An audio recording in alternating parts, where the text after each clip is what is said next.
Meninas, tudo bem? Hoje eu vou falar um pouquinho sobre um capítulo desse livro, Agraciadas, escrito pela pastora Elisete Malafaia, tá bom? O capítulo que eu vou estar comentando hoje é sobre Isabel. Olha lá, bem legal. Há uma grafia lá, um desenho pra gente colorir bem bacana.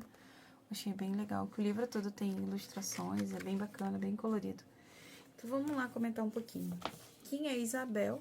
Isabel, nesse momento da história, ela é uma senhora, já avançada em idade, casada com um sacerdote chamado Zacarias.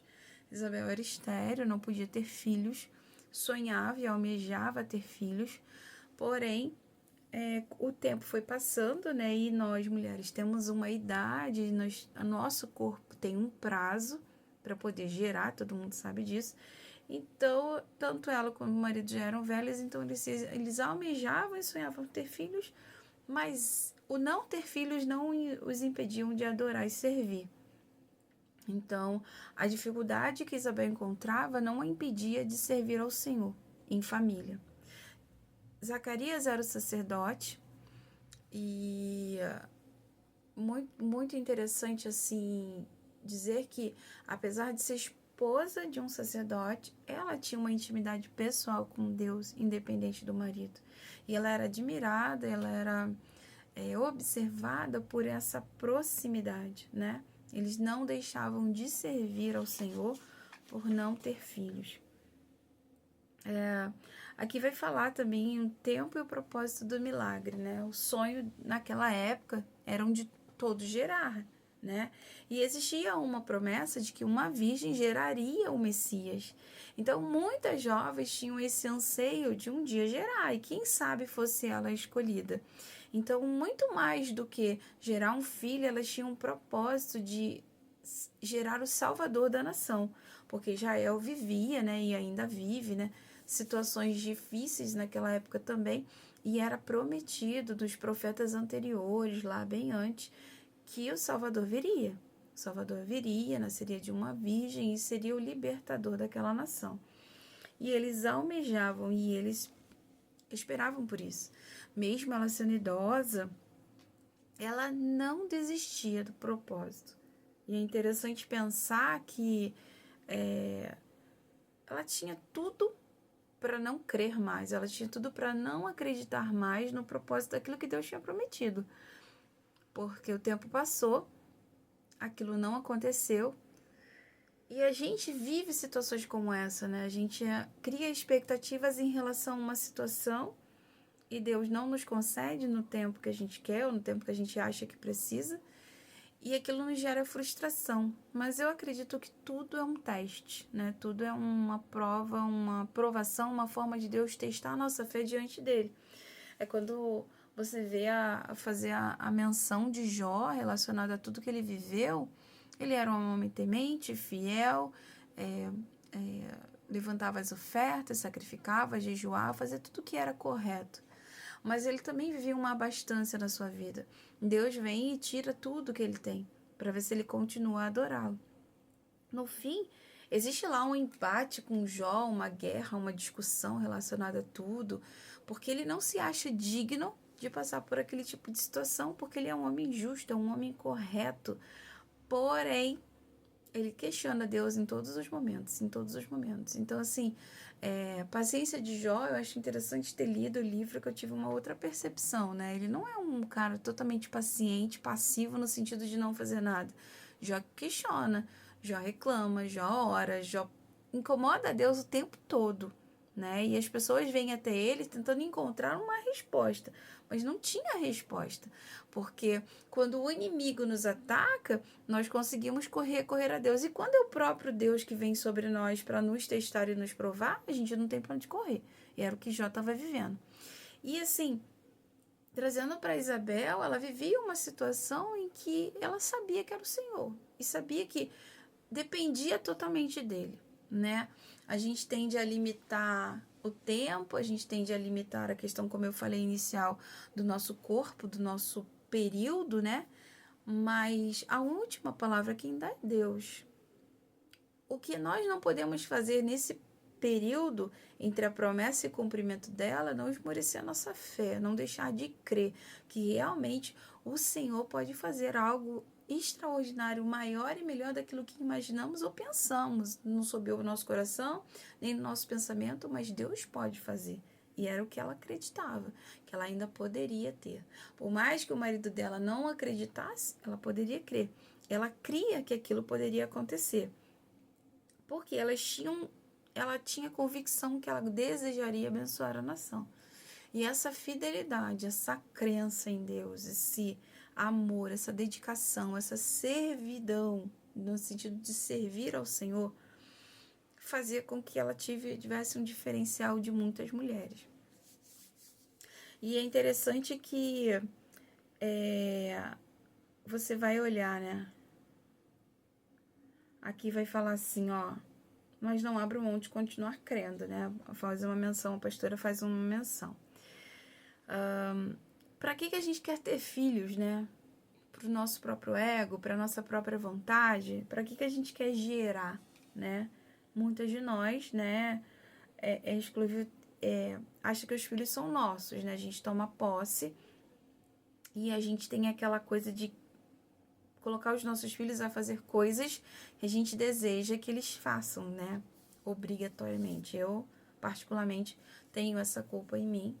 Eu tento direcioná-los, mas querendo ou não, a gente impulsiona, de certa forma, os filhos a um caminho. A gente julga ser o melhor. Mas eu creio que também faz parte de um amadurecimento. Enquanto os jovens ainda não podem andar sozinhos, eles precisam ser direcionados. Mas eu vejo que eu cometi muitos erros dessa forma, sabe? Hoje eu consigo entender e eu colocava o meu filho numa posição de Deus, de verdade, gente. E aí, continuando aqui, mesmo contra tudo, todas as situações, não só humanas, não só da cultura, não só uma situação biológica, mas cultural daquele momento, ela continuava acreditando em caminhar em direção a Deus, porque Deus a atenderia, né? Não vai fazer igual a mulher de Jó que fala, abandona teu Deus e morre.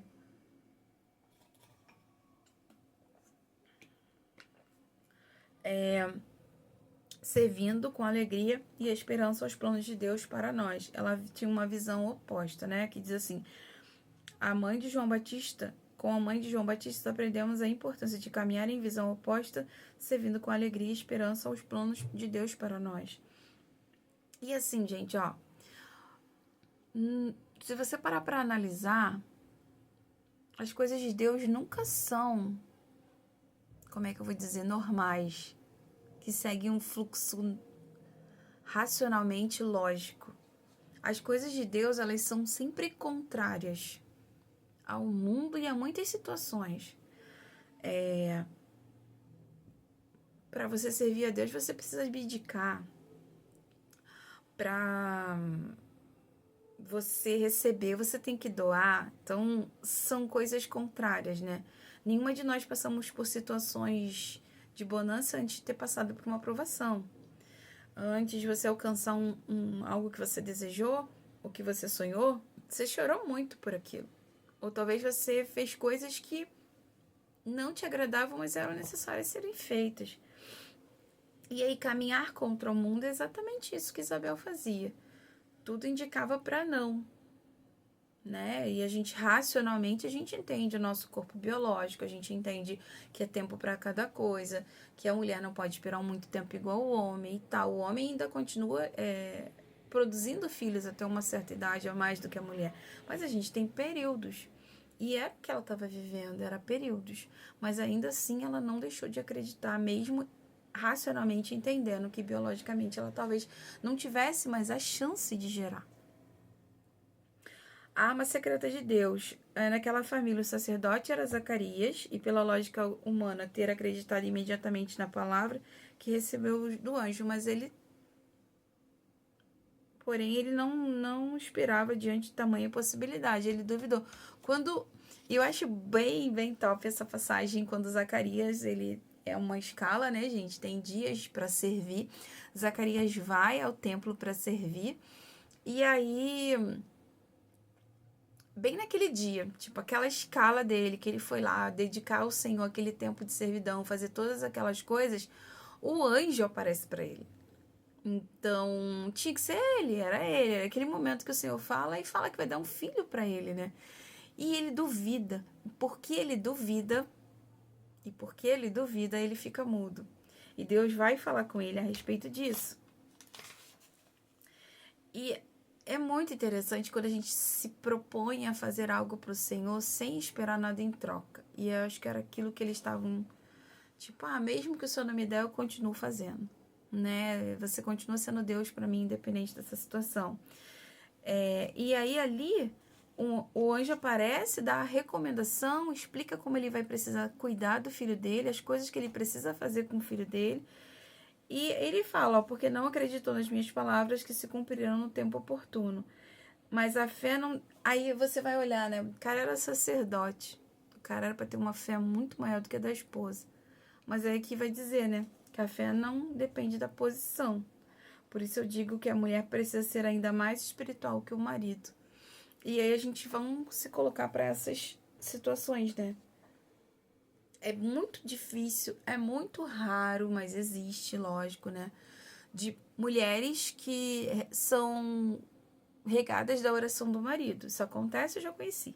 Mas a probabilidade ao inverso é muito maior. Então, somos nós, né? Somos nós que oramos, somos nós que vemos a necessidade da casa, somos nós que olhamos os mínimos detalhes de tudo em relação a eles. Então, às vezes, ele nem viu, mas você já está orando por aquilo. Eu sou assim, eu já nem vi certas situações, mas eu já começo a me incomodar e eu começo a orar. E aí tem hora que eu pergunto para ele, o que você quer? Né, para eu também não ficar orando errado contra a tua vontade, vai que Deus atende e você fica aborrecido. Mas que Deus faça a vontade dele na vida dos nossos filhos, dos nossos maridos. Então a gente tem essa propensão a seguir a mais na frente, né? Então é por isso, irmãs, que o Satanás nos odeia. Nós somos uma arma secreta de Deus nesta terra. Então diz aqui, ó, se nós entendêssemos, tem para mim que nós temos um poder de influência, capacidade multifocal, um sexto sentido, uma sensibilidade maior, uma espécie de antena parabólica que o homem não tem. Nós somos o complemento, nós nos complementamos, nos tornamos uma só carne. Então, nós temos todas essas características que são pessoais, únicas e essenciais para uma nação, para uma família, e os homens têm a sua, que é da força, da proteção, da provisão, que faz todo sentido, né? Tem coisas que a gente quer fazer, que a gente não consegue, tem coisas que o homem gostaria de fazer e não consegue, porque somos criados com gêneros diferentes, com capacidades diferentes.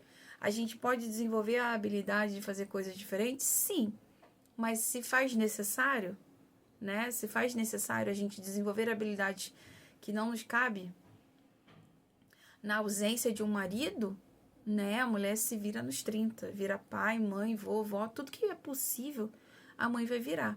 Mas quando se tem um marido, a gente tem que respeitar aquela hierarquia ou conduzi-los para o caminho de responsabilidade, porque, infelizmente, os nossos maridos, os homens no geral, eles demoram a amadurecer. E a gente muito cedo pega essa carga pra gente. E aquele ativismo de querer tudo para ontem, de que a gente toma frente muitas vezes e com o passar do tempo a gente vê que, cara, não tinha que ter tomado a frente de nada.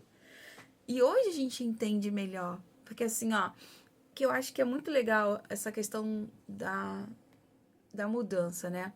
A gente saiu de um extremo, de uma submissão quase que escrava, que a gente vivia em situações de abuso verbal, abuso físico, descredibilidade total e tal. Então as mulheres viveram tempos bem difíceis. Hoje, com essa revolução, a gente saiu desse papel e hoje a gente tem a possibilidade de estar em qualquer lugar. Nós sabemos da nossa capacidade. Ponto. Legal. Eu entendo a minha capacidade, mas hoje eu também entendo que o meu lugar de origem não é fora, é dentro. E o meu papel mais importante a ser desempenhado é como mãe e esposa. Depois como funcionária, como profissional, qualquer coisa que seja. Porque são os nossos tempos preciosos. Se a minha missão formar, educar, instruir, essa é a minha missão fundamental e maior que eu tenho que cumprir. Mas eu só consigo perceber hoje o valor que eu tenho sendo mãe, estando em casa, tendo saído. tendo deixado defasada uma área que era extremamente importante na minha casa. Vocês entendem em contraponto que às vezes é necessário algumas mudanças bruscas acontecerem para despertar a gente para trazer, não, aquele ponto inicial era o meu lugar, só que ele era disforme, desregulado, ele era contrário à vontade de Deus. Porque o Senhor fala, né? Esposas submetam aos seus maridos, né? Que o seu corpo não pertence a você, pertence ao seu marido, beleza. Mas logo em seguida vem, maridos, amem a sua esposa, como Cristo amou a igreja, dando a sua própria vida por ele. Então, quando você consegue conectar isso, entender os dois lados do papel, e as pessoas amadurecem esse ponto, quando se é trago pra gente relações e entendimentos para isso, nossa, a gente avança. Então, hoje, meus filhos estão grandes, eu já posso sair para trabalhar, cumprir o meu papel como mãe. Hoje eu tenho que cumprir o meu papel como esposa, né? Mas hoje eu posso ser uma profissional com liberdade, com paz, não com peso, né? Então existe essa questão. E a gente tem esse papel fundamental de estar perto, de cuidar, de acarinhar, de aconselhar. Tudo isso é impagável. E como eu já falei antes, na outra vez, a gente é insubstituível dentro de casa. Eu sou substituível como professora, substituível como qualquer coisa, como membro da igreja, como esposa até, talvez eu seja substituível como esposa, mas como mãe, não. Como mãe, não. E aí, voltando para cá, todo processo de amadurecimento precisa de um tempo de experiência. Então, lá, ninguém é aprovado de um dia para o outro. Precisa de um processo. E a coisa ruim da história é que você não consegue perceber que você está passando um processo e o que você tem que aprender ali. E às vezes demora. Teve várias vezes na minha vida que eu estava passando por processos que eu não aguentava e eu ficava perguntando para ele o que o senhor quer que eu aprenda, porque eu não aguento mais passar por isso. Se tem como me mudar de fase, eu quero passar de fase, eu não quero mais ficar nessa fase. Só que precisava de tempo. Precisava de tempo até para que eu pudesse me entender, me compreender. Enfim. João Batista foi um filho de um casal maduro, sábio, espiritualmente preparado para ser pai deles, né? E tem horas, irmãos, que eu tava olhando aqui, né? A gente chega num nível que só confiamos em Deus. Tudo tá desfavorável, tudo tá ao contrário. Mas a gente já tomou tanta pancada e no final a gente já viu Deus fazer tanta coisa que até é ofensivo você não crer no poder que ele tem para fazer, que era o que Isabel vivia. Então ela vivia esse poder. E aqui vamos falar um pouquinho o resultado de espera e infidelidade foi ver o milagre e gerar aquele que prepararia o caminho do Messias. Então Isabel gerou João Batista, que ia preparar, era o precursor de Jesus. Ele ia preparar o caminho para que recebessem a Jesus. Falar as boas novas de Jesus, falar o que estaria perto de acontecer. E não deve ter sido fácil ser mãe de João, assim como não deve ter sido fácil ser mãe de Jesus. E é muito interessante a história, né? As conexões geracionais. E aqui eu gosto dessa passagem que eu acho importantíssimo, né? E ele colocou uma mulher mais nova para ajudar a mais madura nesse período desafiador da maternidade e ao mesmo tempo colocou a mulher mais madura para ajudar a mais nova e se preparar para uma gravidez precoce, ensinando-a com a sua experiência e fé. Que período precioso deve ter sido esse? Duas mulheres de gerações diferentes, servindo uma a outra com amor. Duas mulheres sendo preparadas juntas para viverem experiências únicas no Senhor, cada uma com o seu propósito. Entenda uma coisa, Deus vai dar a você experiências únicas que vão prepará-lo para o futuro e vai gerar conexões em sua vida que você verá sinais claros do Senhor, que habilitará você a viver grandes coisas que virão. Esteja disponível a isso, esteja com seus ouvidos espirituais atentos e com sua visão espiritual aberta para enxergar a beleza do servir que o Senhor está colocando diante de você. Senão você pode correr o risco de perder conexões que são importantes e enviadas pelo Pai. Maria e Isabel entenderam isso e quero destacar duas coisas importantes sobre o encontro. Aqui vai falar, né, que a Maria estava muito confusa, né? E toda aquela questão social que ela vivia, porque se descobrissem que Maria estava grávida, ela poderia ser apedrejada. Então, José tinha que protegê-la de uma certa forma. Ela se reclusa, né, nos 3 primeiros meses dela lá. E ela vai para a casa de Isabel e Zacarias para passar um período lá. Período talvez até de ela entender um pouco. Então, ela está gerando o Salvador. E ela vai em busca de respostas. É o que acontece. Quando ela chega na casa de Isabel, quando ela fala que ela sauda Isabel, o bebê, ao ouvir, olha só que coisa legal, né? Que ele ouve o que a gente fala, né? O bebê, ao ouvir a voz de Maria, ele dá saltos, né? Ele pula dentro da barriga da mãe. E Isabel automaticamente é cheia do Espírito Santo, recebendo a revelação de Deus que o que Maria está gerando é realmente o Salvador. Olha que fantástico isso, gente. É fantástico como Deus age. E aí ela grita, salve a agraciada, a mãe do meu Salvador, né?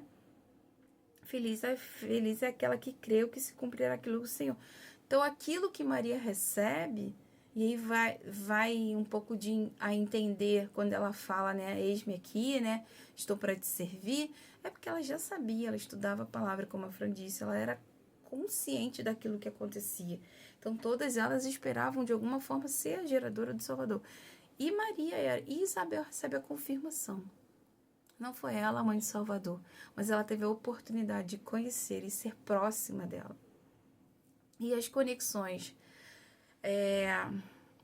que é não se sentar nas rodas dos escarnecedores, gente, isso é muito real. E diga com quem tu andas que eu te direi quem tu és. As nossas conexões, elas fazem muito sentido nas nossas vidas. E aí você vai o peso de uma conexão certa e o peso de uma conexão errada. Você vai olhar para os nossos jovens, né? Filhos criados, educados de uma certa forma, de uma separação genuína e grande, e com bases familiares diferentes. E quando vão para determinados lugares, seja escola, faculdade, trabalho, o pouco tempo de convivência que ele tem com os outros, esse outro precisa ser só um pouco diferente daquilo que... E eles já se fascinam e muito fácil ele se corrompe, né? Acho que Satanás está ali intimamente ligado a isso. E você vê que ali muitos pais perdem os seus filhos nessa situação. E isso se vale para todas as fases da nossa vida, todas as fases. A gente, como adulto, mesmo que a gente tenha ideais formados, as pessoas às vezes são tão persuasivas que nos fazem repensar conceitos. E a gente precisa cuidar com isso. E as atitudes, elas são gritantes. Se são pessoas que têm boas condutas e te trazem para perto do Pai, nossa, top. Você só vai ver a essência de Deus fluir daí. Agora, se você vê que algumas falas e condutas não correspondem ao dia a dia daquela pessoa, cara, sai fora. A gente tem que estar com quem soma com a gente. É lógico que eu creio também nas pessoas que a gente precisa conviver obrigatoriamente, mas que não nos fazem bem, né? São pessoas que nos desafiam. E aí eu entendo também que esses momentos é tipo, para Deus te inculca para poder orar mais, para poder buscar mais a face do Senhor, porque até as pessoas são colocadas nas nossas vidas para nos provar. São colocadas ali, tipo situações como o trabalho, que você não pode sair dali e tem que conviver com aquela pessoa que é desagradável, que você não gosta, que você não quer por perto. Porém, Deus quer nos testar e quer nos provar. Que é avaliar o nosso coração, fazer a gente mudar de conduta, né? E eu acho que é interessante isso. Mas melhores são as conexões que nos fazem avançar, as conexões que nos fazem crescer. Isso é formidável, isso é maravilhoso. E por isso, nós precisamos estar em constante oração para que Deus abençoe as nossas relações. Eu costumo orar, né? Senhor, abençoa os amigos que tive, os amigos que tenho e os que terei, né? Os que virão, para que eles possam nos abençoar de alguma forma e haja uma troca. Porque a gente não tem que só receber deles, a gente tem que doar alguma coisa. O que nós temos para doar? Né? Nós temos vários dons e talentos e às vezes só o nosso ouvido já é importante. E para quem a gente está dando ouvido, para quem a gente está dando é a atenção. A gente tem que olhar. Então, essa conexão Maria e Isabel é formidável, porque uma precisa de ajuda no momento difícil, né, de ser uma mãe idosa e vai passar por experiências, e a outra, por ser uma mãe muito jovem, também vai precisar dessa ajuda e dessa conexão. Então, ali existe oração, conexão, conversa, risada, cada uma faz um sapatinho, cada um, sabe? Você tá com pessoas que falam a mesma língua que você. Você tá com pessoas antenadas na mesma sintonia que vocês. E é muito bom, porque sabe aquela pessoa que quando você para, topa, fala, caraca, é isso, é isso. São conexões maravilhosas que o Senhor nos traz. E assim, louvado seja o Senhor, porque Ele que nos coloca em situações e com pessoas pontuais para as nossas vidas, né? E a gente precisa estar nessa ligação, nessa comunhão, nessa união, porque isso faz extremamente bem para nós.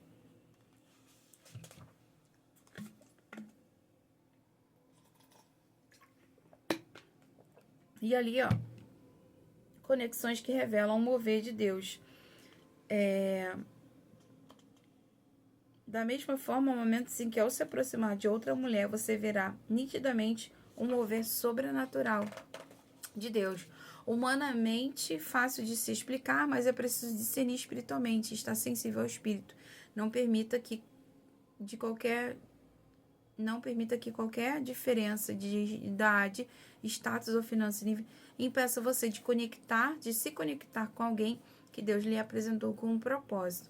O Senhor vai usar vocês para coisas grandes. Essa conexão é fundamental nisso. Nós somos seres sociáveis, né? Nós vamos precisar sempre de alguém para alguma coisa, em qualquer área, né? Eu, como professora, os meus alunos precisam de mim. Essas interações, elas são riquíssimas. Eu tanto ensino quanto aprendo, ou eu tanto aprendo quanto ensino, né? Essa troca diária, ela é muito boa. Você tem um comércio, você não só oferece um produto para ele, mas ao mesmo tempo você também oferece uma palavra, você oferece o seu ouvido. Querendo ou não, a tua experiência de vida é um momento de conexões, de você aconselhar. É o tempo todo. É o tempo todo a gente sendo confrontado e fazendo as nossas trocas. Que às vezes a gente acha que é só uma conversa. Aconteceu comigo também.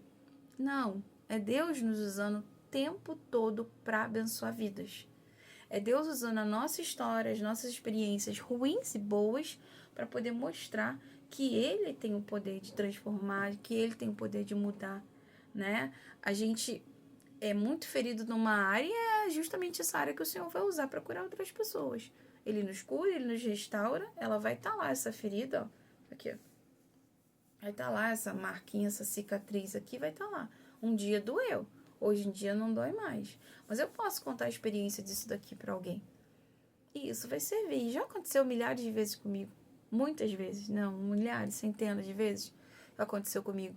Que com as minhas experiências eu pude ajudar alguém. Ah, nossa, não sou nem ninguém assim tão importante. Ah, muitas experiências. Não tem. Mas todas as minhas provações hoje, olhando para trás, fazem todo sentido. Porque se eu tenho uma mentalidade hoje ainda não completamente, não plena, tá? Mas em informação, em apresentação, em conclusão, sei lá, em evolução, tem muito a ver com cada detalhe do que eu passei lá atrás. Então faz toda a diferença. Então as nossas conexões confirmam os propósitos. Aqui ela vai falar um capítulo de mães especiais, em que as mulheres de filhos especiais se sentem, né, diminuídas e tal, mas que elas são escolhidas, né, para fazer valer um grande propósito. Feliz aquela que consegue buscar informação, que consegue ajuda, que consegue acolhimento e que não demora muito, né, a entender o seu propósito, porque elas realmente sofrem bastante. Eu conheço algumas e é difícil, é muito complicado. Então a gente precisa olhar com o olhar empático, né? Ter empatia por essa mulher, se possível oferecer uma ajuda, porque às vezes a mulher tá até aqui dentro e tá sobrecarregada porque não aguenta mais viver a situação dentro de casa com o filho. E nós temos propósitos, e essa mulher também tem, todas nós temos. E ter um filho especial vai nos moldar em várias áreas, vai nos tratar em várias áreas. E essa questão eles aqui vai dizer, ó, você como mãe precisa continuar crendo que o Senhor tem um plano específico em tê-lo criado e ele não veio a esta terra em vão, mas sim para cumprir um propósito. Seja qual filho. Como é difícil, gente, criar filho no mundo de hoje, onde os valores que você ensina não condizem com nada com o do mundo. Tem muita dificuldade, é muito difícil. Porém, você tem que persistir, crendo que Deus vai fazer o milagre dele. A gente não pode abrir mão, né? A gente não pode abrir mão das coisas que Deus nos instruiu para fazer. Aqui, um só sentimento, em qualquer era, há sempre uma rejeição ao novo. Isso é muito comum, até mesmo por mudanças culturais que vão ocorrendo. Eu mesmo passei com isso com as mulheres mais velhas, né? A gente tendencia a não aceitar o novo e o novo tendencia a não nos aceitar. As práticas antigas são melhores do que hoje e tal. Sim, a gente vai se alegrar com o que passou e foi bom e vamos nos alegrar com o novo. Tem coisas do passado que a gente não quer mais reviver, tem coisas do novo que a gente quer rejeitar. Isso é fato. Porque a gente tem um senso já. A gente tem um senso comparativo de situações de que era bom e que não é. E eu posso fazer uma comparação. Fazendo uma comparação, automaticamente eu vou escolher o que é melhor e o que não é. Isso é fato.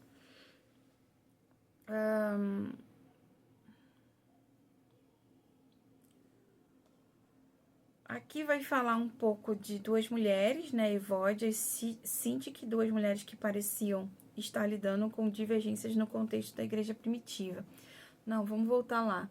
A gente só tem a aprender, né? Em Tito, livro de Tito 2, 3 e 6 vai dizer assim: semelhantemente, as mulheres mais velhas devem viver de modo digno, não ser caluniadoras, nem beber vinho em excesso, antes devem ensinar o que é bom.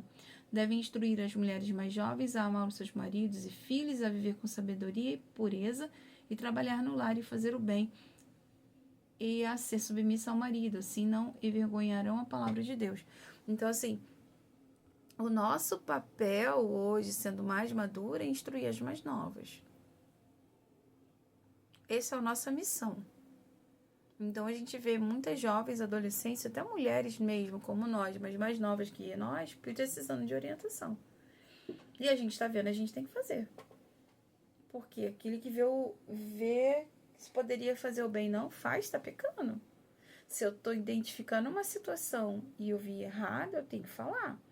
Uma situação que eu lembro que eu vi com a Arielle uma vez dentro do culto. E não me dizia respeito, mas ela pediu uma coisa pra mãe, não lembro o que foi, eu tava de longe, olha lá. E a Arielle não deixou, e ela pegou, foi pedir o pai, o pai foi, deixou, e ela deu uma ainda rezadinha na cara da mãe. E ela ficou assim e saiu, né? E aquilo foi me incomodando pra casa. E eu fiz um áudio pra ela, chamei ela e falei, olha, isso assim, assim, assim, assim. Desculpa estar me metendo, mas eu senti de Deus de falar, porque os filhos precisam ser educados, o pai e a mãe precisam ser fechamento nas coisas. Isso aí a gente fez, não foi ele. E é isso. A gente não tem que estar aqui desapercebido, a gente tem que estar atento. Não tô dizendo que você vai ficar tomando conta da vida dos outros, não, gente, mas assim, são coisas que o Senhor te mostra que você precisa cuidar, precisa lidar. Não precisa ensinar. Os meus filhos não são os melhores do mundo. Fui muito rigorosa. Hoje eu sou penalizada por isso. Mas eu pequei pelo excesso, isso é verdade. Achei que tivesse feito tudo errado, fiz tudo certo, fiz tudo errado. A percepção deles é ruim com relação a isso. Mas eu também já pude me explicar dizendo assim, olha, o buraco era mais embaixo, não dava pra fazer tal coisa, algumas coisas eu tinha que administrar e tal, enfim. Mas a gente que tem um pouco mais de experiência, se eu puder te ajudar a não deixar você cair no buraco com seus filhos, eu vou fazer. Eu sou professora. Não que eu seja melhor do que ninguém, mas a gente tem parâmetros de comparação na escola. A gente vê as crianças quando elas não estão caminhando para um limiar normal, dito normal.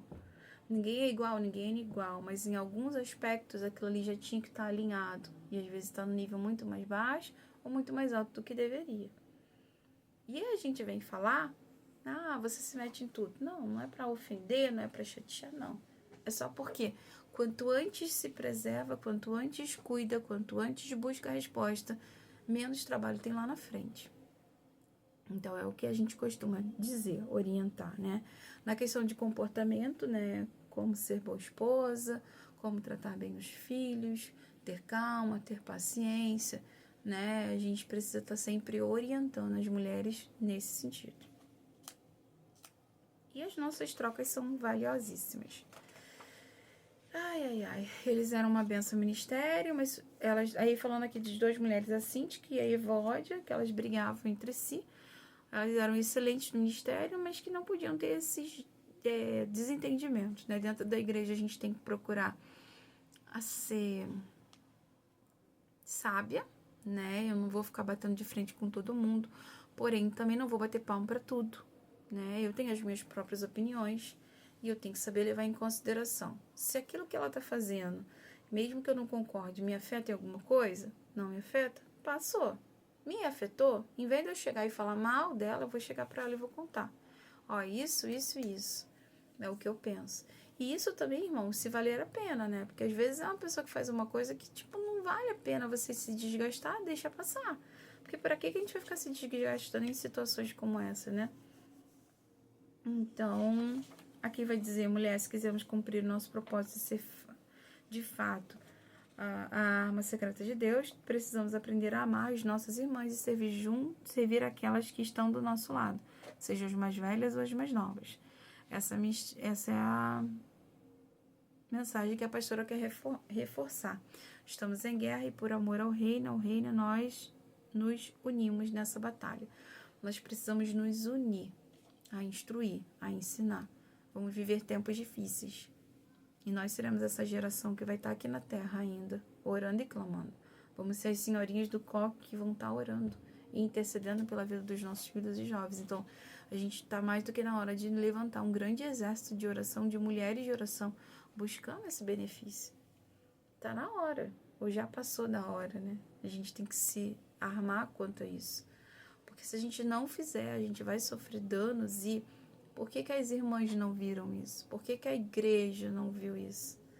E a gente tem que trazer para nós essa responsabilidade. Não tem como não buscar para nós, não dizer assim, joga no peito que a gente mata. Não, mentira.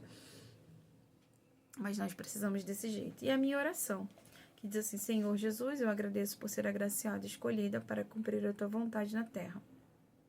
Capacita-me a cada dia com sabedoria e discernimento espiritual, usa-me diariamente como um canal de bênção na vida de outras mulheres, que meus relacionamentos sejam para a glória do teu nome e para o crescimento do teu reino. Em nome de Jesus, amém. E eu gostaria que nós pudéssemos nos conectar mais, estarmos mais unidas em oração, em palavra, fazer essa troca diária, né? A gente necessita trocar, porque isso vai fazer muito bem pra gente. Né, esse desabafar, esse colocar para fora, essa troca, isso é especialmente muito bom. Espero que vocês tenham gostado, em nome de Jesus, amém.